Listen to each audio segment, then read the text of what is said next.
The game finally ended after 4 hours and LSU just saved its season. You are Locked On College Football, your daily podcast on all things college football.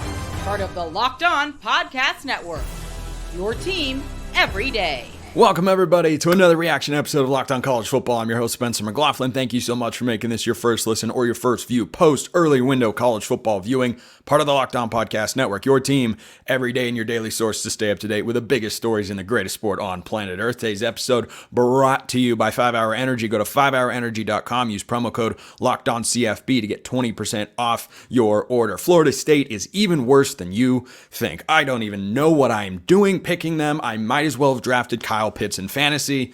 Oh, wait, I did that too. Michigan and Mizzou, they get by. Lots of takeaways there, but LSU, South Carolina, incredible football game. One of the longest games of the year, over 4 hours of runtime. And at the end, it comes down to a field goal, and South Carolina just can't quite get it. This saves LSU's season. You lose this football game, you're done with the college football playoff. LSU still has tough games on their schedule, including but not limited to Alabama and Ole Miss. If they'd lost that game, the playoff, nope, they would have been completely toast. Completely toast. And so LSU, just by a hair, maybe by one Lenore Sellers injury, saves their season. This was not a pretty football game, but this is a pretty gutsy win by LSU. That crowd at Williams-Brice Stadium was on fire. I mean, absolutely on fire. You could not have had it any louder. You go up 17-0. You're a touchdown underdog at home, and South Carolina came out and they were dominating the football game. South Carolina was the better football team for most of the day, but LSU came through when they needed to. And look, if Lenore Sellers stays healthy, does LSU win this football game? Probably not. But they found a way to win. And guess what? You're not going to remember that. The committee's not going to remember that when they're deciding whether to put LSU into the college football playoff. They're going to look at whether they won the football game 36-33, the final score. I mean, what a game. There were turnovers. There were penalties. It was sloppy. South Carolina, I'll get to them. I'll get to South Carolina a little bit later because I want to stay on LSU.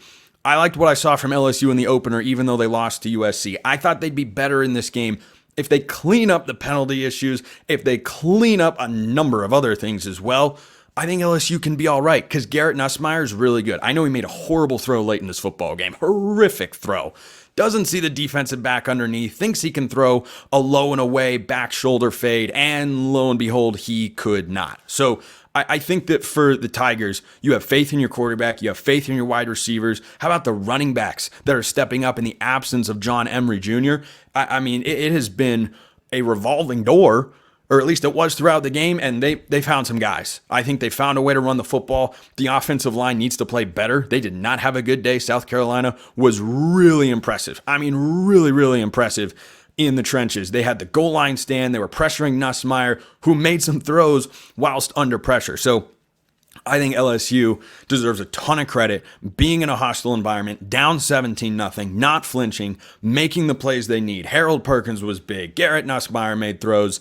They found a way to run the football, and they found a way to win the game. I thought that was one of the best college football games of this early season. And LSU, frankly, has played in both of them because LSU-USC was one of the other great games. So LSU might be in for a roller coaster of a season because, my goodness, that was fun. That was really, really fun as someone who doesn't have a dog in the fight. And so LSU keeps their playoff hopes alive, keeps their hopes of an SEC championship game appearance alive. And look, they have some things to work on, but the important thing is you won the game. So let's flip over and talk about South Carolina because, oh my goodness, South Carolina, before the season, I picked them at home to upset Ole Miss later in the season.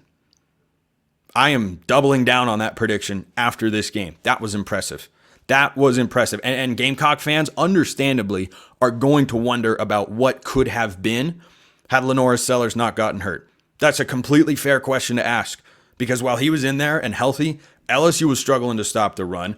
He was making some really on-time and accurate throws, and their whole team just had a different vibe to him, and then he gets out with the injury. And look, Robbie Ashford deserves credit because he got him down in field goal range. Guy just couldn't make the kick. But when you look at what South Carolina was doing for the first 2 quarters of this football game, they were dominating LSU.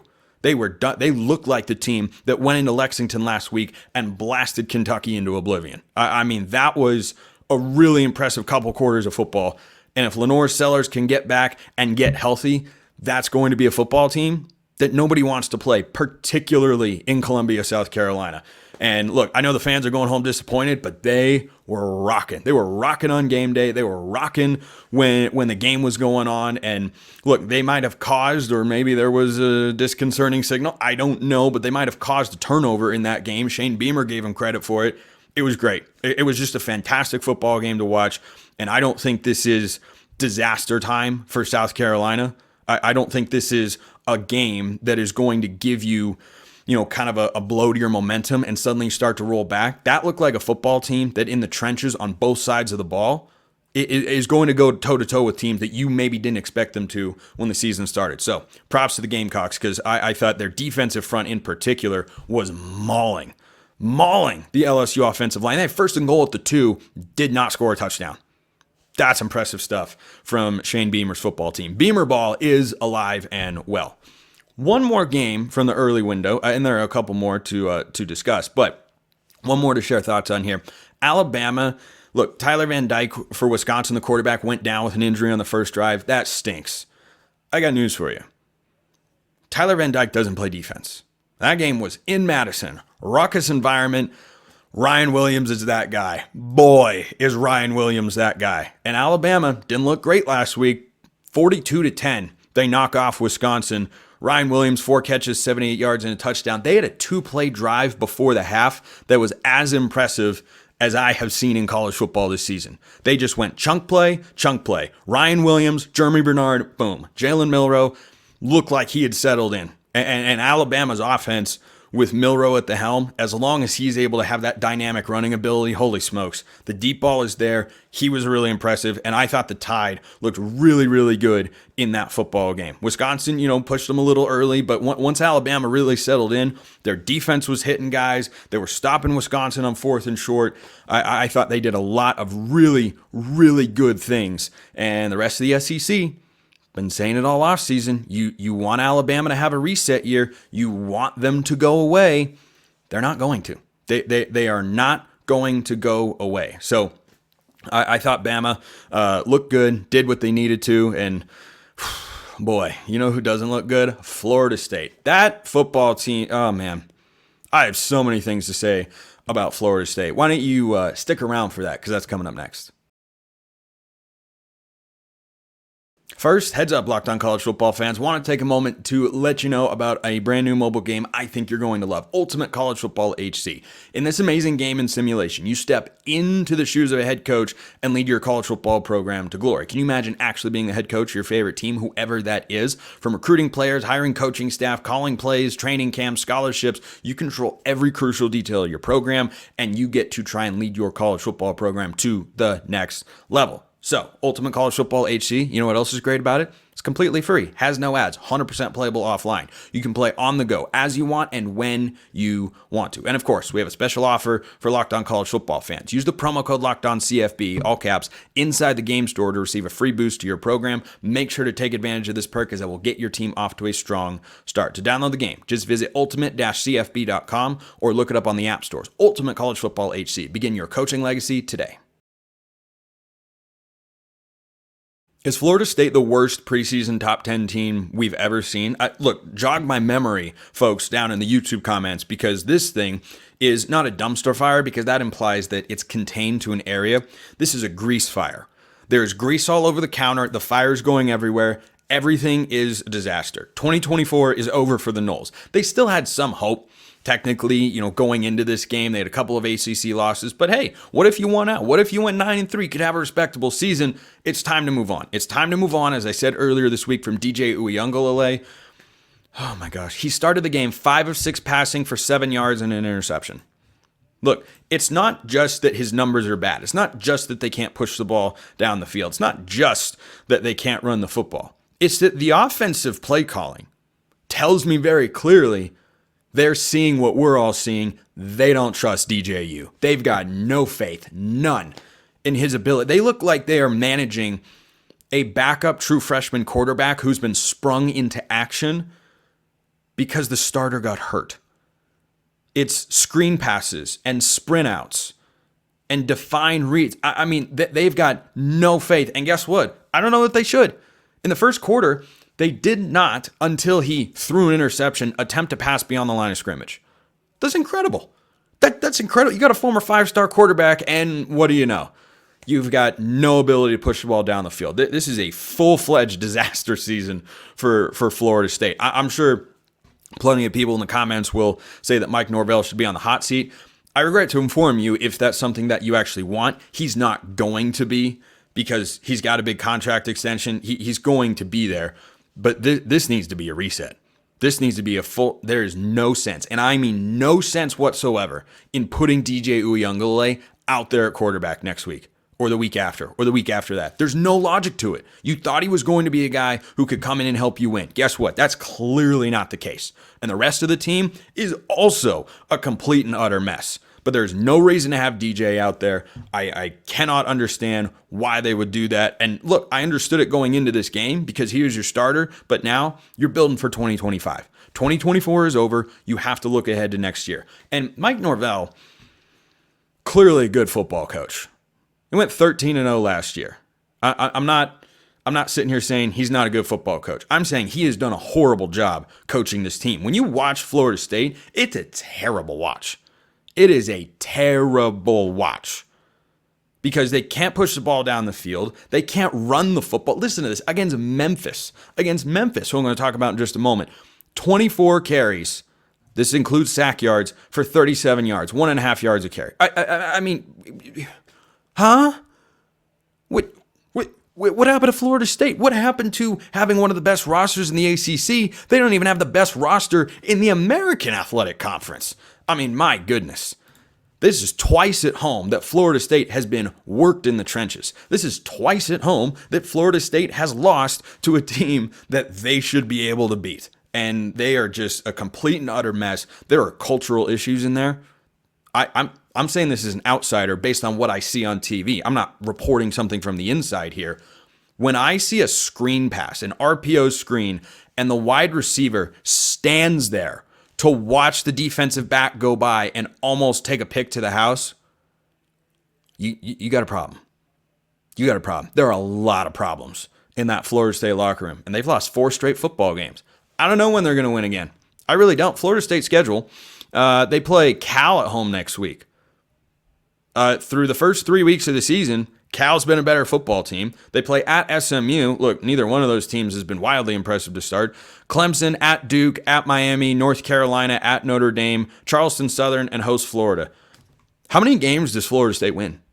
Serious question. How many ACC games are they going to win? They're 0-2 in league play right now. It is just a complete and utter mess down there in Tallahassee. It is scrap it. There is nothing. Siri. No, I didn't ask for that, Siri. Just you quiet down for now. There is nothing about this Florida State team that should give you optimism about this season. They can't complete a pass. They can't run the ball. They can't stop the run. They're sloppy. They commit penalties. I mean, turnovers. Everything that can go wrong has gone wrong for Florida State. Let's flip over and talk about Memphis. So UNLV, I want to shout out the Rebels because they went to Kansas City and they, in a hostile crowd, boy, did you see Matthew Sluka running around on that Jayhawks defense? I tell you what, they're 2-0 against the Big 12. They've still got a couple more Power 4 games on the schedule. You better watch out if you're playing the Rebels. That's a G5 contender. So too is Memphis. Thought this about the Tigers coming into this season. They're off to a 3-0 start. Ryan Silverfield has done a heck of a job. And he has clearly got a team led by quarterback Seth Hennigan that can go in and win anywhere on their schedule. Because I think that for the Tigers, they've got a legitimate shot. Being in the American, they're one of the favorites to win that conference. Their ability to get into the college football playoff is very real. You've got a Power 4 win on the road. You play at UTSA. You play at Tulane. You play at South Florida. Those games are going to define Memphis' season. But I tell you what, this game against Florida State, they were better from the jump. They were the significantly better football team. They didn't even run the ball well in this game, but they forced turnovers. They didn't let Florida State do anything. They were dominant in the trenches. Seth Hennigan, 25 of 38, 272, 2 touchdowns and a pick. I think Memphis is absolutely for real as a G5 playoff contender because their schedule is not easy. One of the reasons I didn't pick them as my preseason playoff team was I thought they were going to lose this game to Florida State. Lo and behold, they did not because they're much better than FSU. And their schedule at UTSA, at Tulane, that's not an easy way to go. But I tell you what, if you can go into Tallahassee and win, there's no reason you can't go to South Florida, UTSA, and Tulane and go 2-1. Because that's the thing. You don't have to win all 3 of those games. You don't have to be undefeated. You're not trying to get into the playoff like Liberty last year coming out of Conference USA. Memphis is trying to get into the playoff as the American Athletic Conference champion, potentially. That's going to be a tough battle. But that's a schedule that if you have 1 loss after the regular season and you go win the conference championship, I'd be hard-pressed to find a G5 team, barring Boise State being a 1-loss conference champion, and they have to play UNLV. So, and Boise State also has to play Fresno State. They've also got to play Oregon State and Washington State. I can make the case pretty easily that Boise State has got the tougher schedule ahead to try to be the G5 playoff team because Memphis does not have a slew of Power 4 games remaining. They've got their Power 4 win. They did it in dominant fashion, so they're going to get a lot of credit for that. But Boise State's got a tougher schedule, and it might come down to who has 1 loss versus who has 2 losses. And I was really impressed with Memphis. The way they won in the trenches, they could run on 3rd and 4th and short. They could stop Florida State from getting any sort of push. I was thoroughly impressed with the Tigers. I think they have done a really, really good job. They've got the ability to go make the college football playoff. And boy, if they do at the end of the year, we're going to look back and say this was kind of a springboard game. This was the moment where they gave themselves and the committee the confidence in Memphis to go out, win the football games that they need to, and get themselves in the college football playoff. But the G5 playoff hunt, boy, it's spicy. It's spicy. Tulane looks really good. They're playing Oklahoma as I record this reaction show. Memphis, of course, looks good. I was talking about. Boise State is in there. UNLV is in there. A lot of teams. A lot of teams vying for that G5 conference championship playoff spot and might come down to conference championship weekend. Still more to get to. Michigan and Mizzou, well, they won. They won. But what do we do with them after these wins, which were, they were fine. They were solid. That's coming up next. First, let's talk about 5-Hour Energy, which fixes tired fast. Whether you have a long list to do for work or a list of DIY projects to tackle at home, take a 5-Hour Energy shot so you can check everything off your list. If you're like me, you always have a large list of projects for the home. And look, I've just got a bunch of work to do. Those are what my home projects are.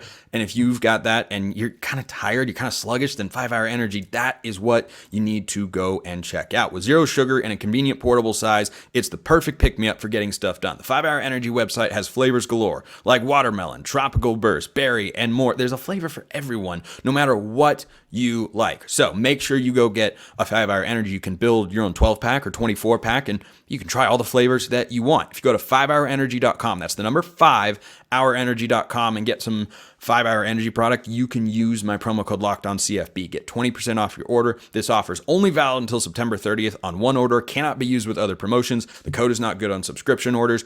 You want an energy boost? Go get 5-Hour Energy. Go to 5hourenergy.com today. Michigan 28, Arkansas State 18. I think we can draw a couple of conclusions about this Michigan team through the first few weeks of the season. Number one, they're still looking for answers at quarterback. Davis Warren, 11 of 14, 122 yards, and 3 interceptions.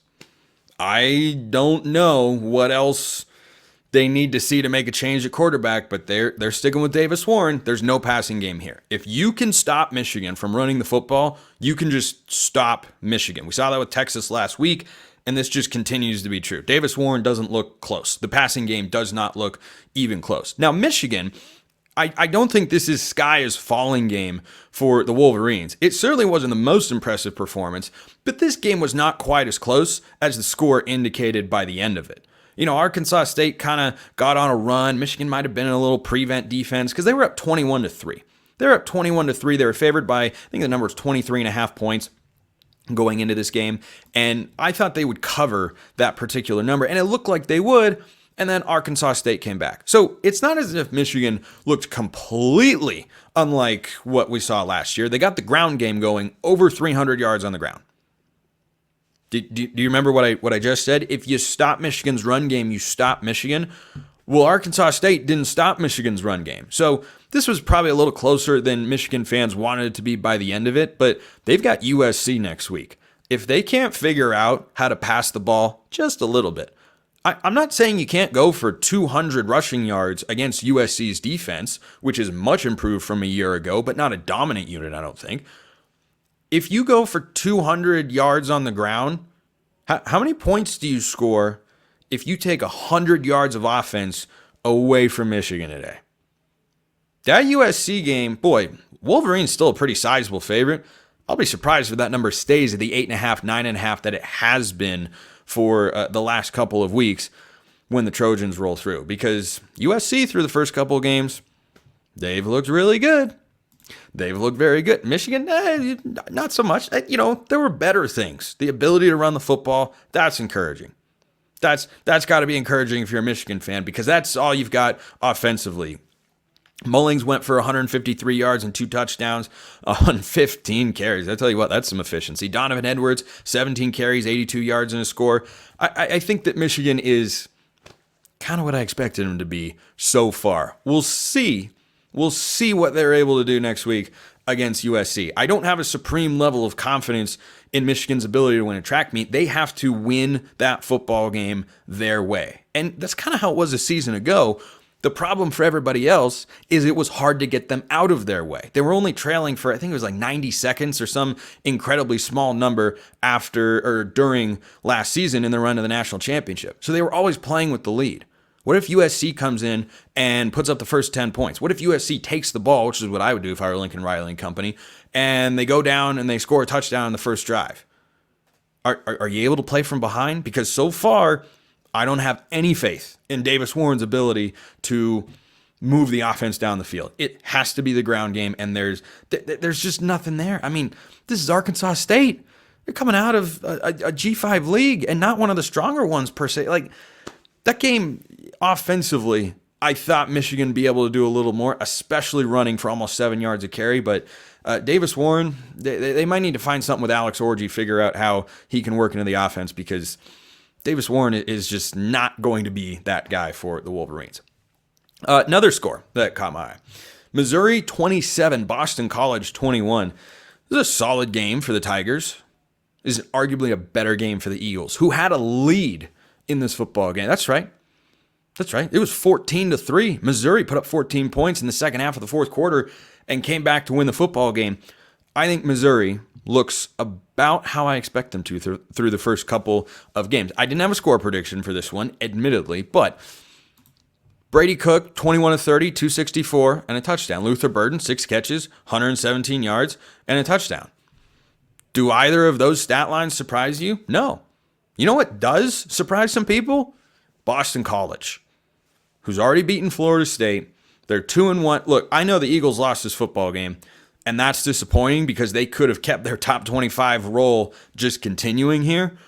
If you're the administration at Boston College, you have to be ecstatic that you went and made the Bill O'Brien hire. Because remember, that was done late in the process. That was not an easy find. Jeff Hafley leaves you kind of hanging out to dry, and then all of a sudden, Bill O'Brien is not going to be the offensive coordinator at Ohio State anymore? He's going to be your head coach? Well, boy, through the first couple of games, I don't know how much more impressive of a start you could have if you're Boston College. I think they have been really, really solid through the first couple of games. It's a nice win for Missouri. I'm not going to downgrade this win for Missouri at home and say, oh, well, you played a decent team and you barely beat them and whatnot. Look out for Vanderbilt next week. I mean, you should look out for Vanderbilt. They might be 3-0 by the end of the day, but this is more about what Boston College is rather than what Missouri isn't. I don't think Missouri is going to crater down and with the most favorable schedule in the entire SEC suddenly become a 6 to 7 win team. I think they're still going to be in the 8 to 10 range. I just think that for Missouri, they played a team probably a little bit better than their fans anticipated coming into this matchup. So I'm impressed. I'm impressed with Boston College, man. I think they have been really, really good. Thomas Castellanos, a couple of interceptions, but he does enough. He does enough. And the good news for Missouri, you held Boston College to 46 yards rushing as a team. That's a good sign. Because what was one of the questions about Missouri coming into the year? How's your defense going to be now that Blake Baker is down at LSU, where he's admittedly giving up a lot of points, but still, when you have that sort of change, you wonder. Missouri through 3 games, I mean, they ended their scoreless quarters allowed drought, which was, I think, 11 quarters dating back to last year coming into today. But Murray State blanked, Buffalo blanked, Boston College 21, and they didn't run the football, which is what they've done in the first couple of games. I think Boston College is not going to be necessarily towards the top of the ACC, but are going to be a lot closer to it than most of us would have expected coming into the year. And I think for Missouri, this is still a good place to be. You're still doing all right. You beat it. Don't take Vandy lightly. Heed the warnings of Virginia Tech.